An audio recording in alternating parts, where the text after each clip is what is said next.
Hi everyone, welcome back to Eddie Podcast with our third episode talking about imposter syndrome.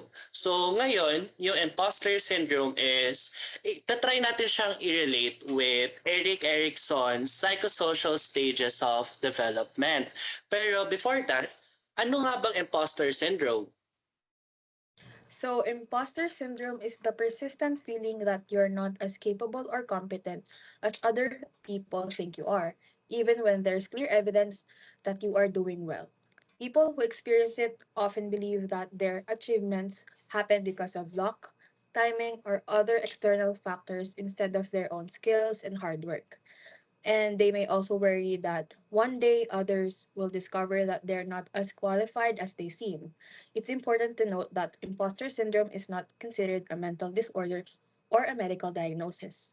Instead, it's a psychological experience that can affect anyone, especially students, professionals, and high achievers, constantly put pressure on themselves to succeed. So now let's move on to the correlation of Eric Erickson's psychological stages to the imposter syndrome.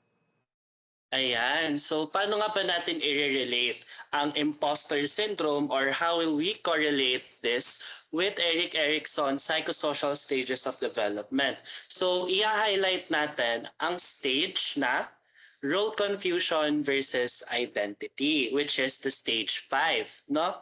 So, alam nyo, according daw kay Arellano and Vance, sinasabi na imposter syndrome, this is essentially a localized, persistent form of role confusion.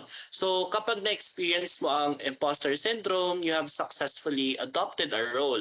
Halimbawa, a top student, a capable researcher, or even a professional. But you have failed to integrate it into your actual identity. So you view this as the success as a costume you put on rather than someone or a true reflection of who you are. Teka, nawala ba ako? Oo. Okay.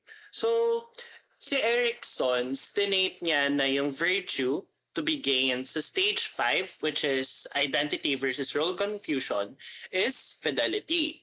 So, where he defined that this is the ability to sustain loyalties to values, ideologies, and an authentic self-image. So, despite inevitable contradictions daw.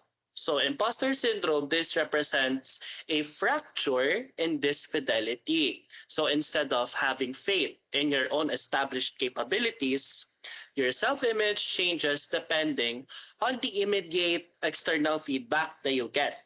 Okay, so a single mistake, this shatters with the illusion of competence, where you are plunging you or where it is plunging you right back into confusion about your actual worth and abilities. So the developmental echo lang naman na sinasabi ng correlation with the two is that if you don't fully resolve the stage 5 or identity versus role confusion, the subsequent stage or your next stage, which is intimacy versus isolation, becomes incredibly difficult. So after all, terrifying naman talaga siya to let someone get close to you when you are convinced that the you they see is just a well-engineered fake. So ngayon, pag-usapan naman natin kung ano yung mga pwedeng ma-apply na real-life scenarios regarding this. So ano nga ba yung mga real-life scenarios natin? So, to better understand what imposter syndrome looks like in everyday life, here are two common scenarios. So, the first scenario is about a high achieving student named Erica. So, Erica consistently gets high grades and receives positive feedbacks from her professors. But even with all her accomplishment, she believes that her success is only due to luck or because the exams were easy. Instead of recognizing her hard work and abilities, she constantly doubts herself and worries that one day people will discover that she is not as smart as they think she is.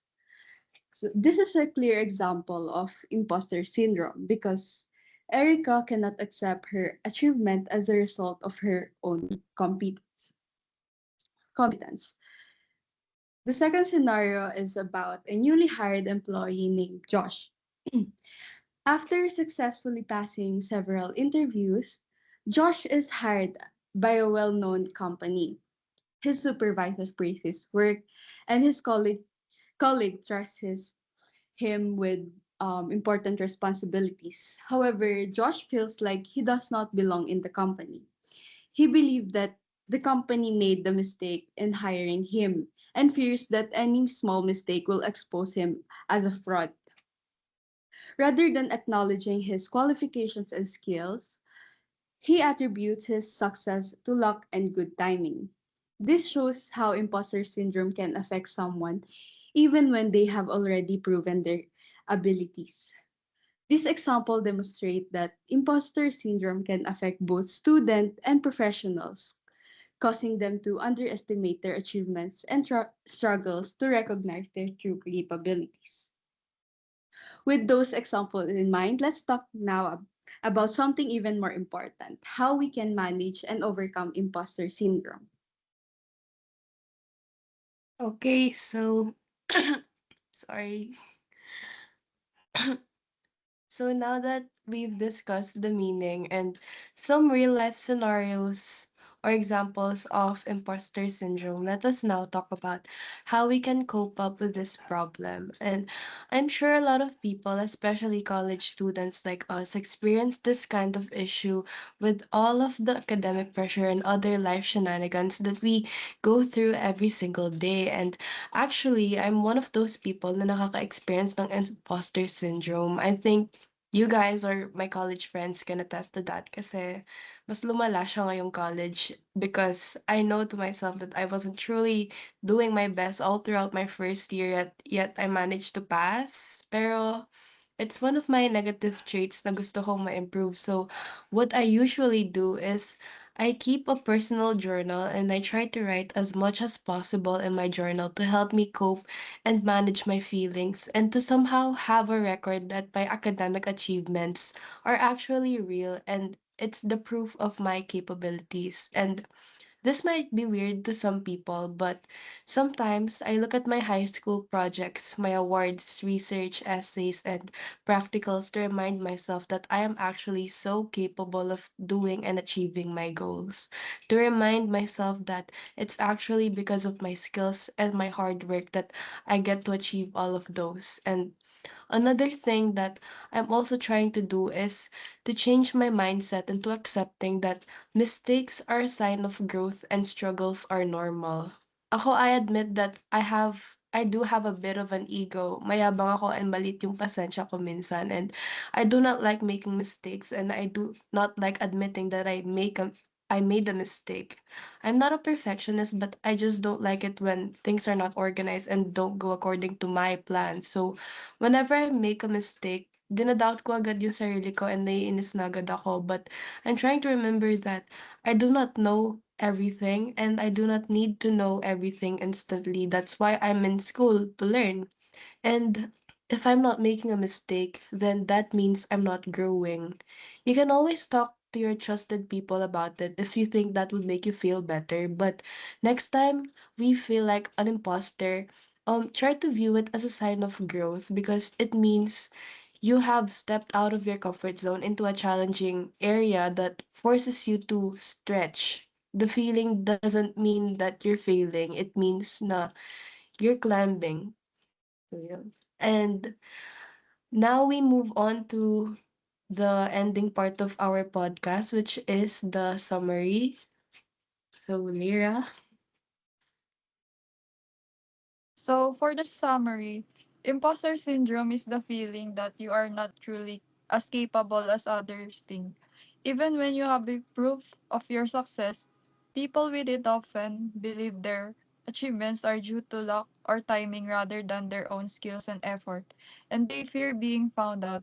It is not a mental disorder but a psychological experience that can affect students, professionals, and high achievers.